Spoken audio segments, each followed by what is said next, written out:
Pourtant, tu as pu lui dire au revoir? Oui, j'étais là. Mmh. J'étais là, je l'ai vu partir et même que je ne l'ai pas cru. Mmh.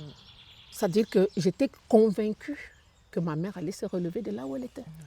Pourtant, les médecins nous disaient de façon un peu voilée mais je n'y croyais pas du tout. Le déni, hein? Mmh. Ouais. Le déni. J'ai refusé de croire jusqu'à ce qu'on me dise que c'était fini. Mmh. Et ça, Ah, c'est vrai quand tu dis, quand on garde nos parents très longtemps et qu'ils partent, c'est peut-être encore plus dur. mmh, De mon expérience, de ce que je vois, c'est qu'il y a de la douleur pour chaque étape de la vie. Quand on les perd tôt, il y a une forme de douleur. ouais, Quand on les perd tard, il y a mhm, une autre forme une forme de douleur. de douleur. Et, mais on parle beaucoup du deuil sans trop finalement savoir ce que c'est. Des fois, on a l'impression que le deuil, c'est un peu oublié.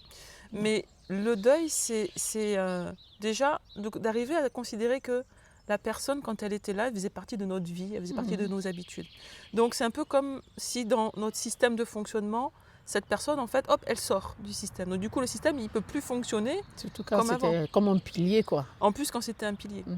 Donc le deuil, qu'est-ce que c'est? Le deuil, c'est pas d'arrêter de fonctionner ou de dire c'est pas grave ou de faire semblant. Le deuil, c'est d'accepter que le fonctionnement que l'on avait avant ne Mhm. pourra plus être le Être le même. même. Donc il faut aller reconstruire un autre fonctionnement. Mhm. Et la personne qui manque là, il faut aller la mettre ailleurs dans notre référence. Mm.